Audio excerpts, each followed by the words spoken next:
تو 20,000 کی ایک قسط اسے ادا کی گئی، اس کے بعد 24,000 دوبارہ دیے گئے، اور تیسرے جس دن یہ وقوع پیش آیا، جس دن اقرار الحسن اور ان کی ٹیم کے اوپر تشدد کیا گیا، اس دن بھی انہوں نے 12,000 روپے اسے دیے۔ اب یہ سارا واقعہ اقرار الحسن اس طرح بیان کرتے ہیں کہ جب یہ ساری چیزیں ریکارڈ ہو گئیں، ہم اس کو یہ ساری چیزیں ہمارے کیمرے میں محفوظ ہو گئیں، جہاں جہاں وہ ہم سے پیسے لیتا رہا، صدر میں ہمیں ایک ہوٹل میں ملا، وہاں اس نے ہم سے پیمنٹ کی، یہ جو لاسٹ پیمنٹ 12,000 کی تھی۔ تو اس کے بعد اقرار الحسن کہتے ہیں کہ میں اس کے سامنے آیا اور اسے بتایا کہ یہ جو تم کام کر رہے ہو یہ سارا ہم نے ریکارڈ کر لیا ہے، اور اب تمہیں قانون کا سامنا کرنے پڑے گا، اور یہ پروگرام ٹی وی پہ چلے گا۔ تو اس کے بعد وہ کہتے ہیں کہ وہ دھمکیوں پہ اتر آیا، اور اس نے اپنی ٹیم کے باقی ممبران کو بلا کے، یہ آئی بی کے دفتر کے گیٹ پہ کھڑے تھے، انہیں اندر لے جا کے بند کر دیا، غیر قانونی حراست میں رکھا گیا، اور ان کے ساتھ تشدد کیا گیا۔ ان کے موبائل فون لے لیے گئے، ان سے ان کے کیمرے لے لیے گئے، لیکن اقرار الحسن کہتے ہیں کہ ہماری خوش قسمتی تھی کہ جو ARY نیوز کے مالک تھے، یہ خبر ان تک پہنچ گئی، اور انہوں نے پھر مداخلت کر کے کہیں اور فون کر کے پھر ان سب کی بازیابی کروائی۔ اب یہ جو اقرار الحسن کے ساتھ تو جو ہو گیا سو وہ ہو گیا، انتہائی افسوسناک واقعہ تھا۔ کسی بھی ملک میں صحافت کے ساتھ اگر اس طرح کا سلوک ہو تو آپ یہ سمجھ جائیں کہ اس ملک میں جمہوریت نہیں، کوئی بھی شخص آمریت کے کسی بھی لبادے میں بیٹھا ہوا ہے۔ اور 2018 کے الیکشن کے بعد میں آپ کو بتا چکا ہوں کہ ہمارے ملک میں صحافت پہ بھی کڑا وقت آ چکا ہے، آ گیا ہے، اور بہت سارے صحافیوں کے ساتھ یہ سلوک اس سے پہلے بھی دہرایا جا چکا ہے۔ تو عمران خان صاحب کو یہ میں کہنا چاہوں گا کہ آپ اگر 2018 کے الیکشن سے پہلے اپنی تقاریر ایک دفعہ سن لیں تو آپ تو دن میں 5 مرتبہ قوم کو یہ بھاشن دیا کرتے تھے کہ جس ملک کا حکمران جتنا زیادہ کرپٹ ہوگا، جتنا زیادہ وہ ظالم ہوگا، جتنا زیادہ وہ آمرانہ ذہنیت کا حامل ہوگا، اتنا زیادہ وہ میڈیا پہ پابندیاں لگائے گا، صحافیوں کو ڈرائے گا، دمکائے گا۔ باقاعدہ وہ روس پیوٹن، صدر پیوٹن کی مثالیں کوٹ کیا کرتے تھے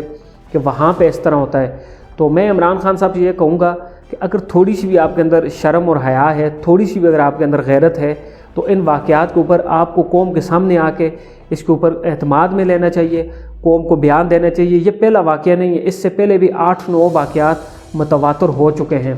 اور کافی سینئر صحافیوں پہ اس طرح کے حملے ہو چکے ہیں۔ اسی کے ساتھ میں آپ کو بتا دوں کہ آج ہی کے روز کل اقرار الحسن کا یہ واقعہ ہوا، بجائے PTI گورنمنٹ جو اپنے آپ کو ریاست مدینہ کہتی ہے، اس پہ شرمندہ ہونے کے، انکوائری کرنے کے، اقرار الحسن کے پاس جا کے تعزیت کرنے کے، آج ایک اور ملک کے نامور سینئر صحافی محسن بیگ صاحب کے گھر وفاقی دارالحکومت اسلام آباد میں FIA نے ریڈ کیا، اللیگل، غیر قانونی۔ پرچہ لاہور میں درج ہوا تھا، اسلام آباد پولیس نے ریڈ کیا، ان کو مارا، ان کے بیٹے کو مارا پیٹا، اللیگل ان کو لے جا کے FIA نے اپنی حراست میں رکھا۔ تو یہ واقعہ آج ہی، یعنی کل اقرار الحسن اور آج محسن بیگ کے ساتھ ہوا، اور بالکل وزیر اعظم کی ناک کے نیچے اسلام آباد میں ہوا۔ یہ کہیں ملک کے دور دراز علاقے بلوچستان، وزیرستان میں نہیں ہوا۔ تو عمران خان صاحب اور پوری PTI کو میں یہ کہنا چاہتا ہوں کہ اگر ذرا سے بھی آپ کے اندر شرم ہے، حیا ہے، تو وہ اپنی پرانی تقاریر نکال کے سن لیں، اور آپ کو اگر شرم فیل ہو تو آپ قوم سے معافی بھی مانگیں، اور آپ عہد کریں کہ آئندہ صحافت کے ساتھ، صحافیوں کے ساتھ اس قسم کا سلوک نہیں ہوگا، ورنہ ہم یہ کہنے میں حق بجانب ہیں کہ آپ سے 100 گنا بہتر وہ پہلے والے تھے جنہیں آپ چور کہتے تھے۔ کم از کم سول حکومت کی طرف سے ان کے ساتھ کبھی اس قسم کا سلوک نہیں ہوا، حالانکہ وہ آپ سے زیادہ تنقید ان کے اوپر بھی کیا کرتے تھے۔ اور میں آپ کو ساتھ افسوسناک واقعہ یہ بھی بتا دوں کہ جن افسران نے، IB کے افسران نے اقرار الحسن پہ تشدد کیا، ابھی تک ان کے خلاف کسی قسم کی کوئی FIR نہیں کسی بھی تھانے میں درج ہوئی، البتہ صرف انہیں وقتی طور پر معطل کر دیے گئے، کچھ عرصے بعد وہ اپنی ڈیوٹیوں کو دوبارہ جوائن کر لیں گے۔ ویورز، یہ جو محسن بیگ سینئر صحافی کی گرفتاری ہوئی ہے، اس کے پیچھے ریزن یہی تھی کہ انہوں نے نیوز 1 کے ایک ٹاک شو میں مراد سعید اور عمران خان صاحب کے کچھ تعلق کا ذکر کیا ہے۔ مزے کی بات ہے کہ وہ کتاب ریحام خان، جو عمران خان کی سابقہ بیوی ہیں، انہوں نے لکھی تھی، لیکن ریحام خان پہ آج تک اس کتاب کے لکھنے کے سلسلے میں کوئی پرچہ پاکستان پہ درج نہیں ہوا، نہ ہی اس کتاب کو پاکستان میں قانونی طور پر بین قرار دیا گیا ہے۔ تو آپ یہ سوچیں، وہ کتاب جو پاکستان میں غیر قانونی نہیں ہے،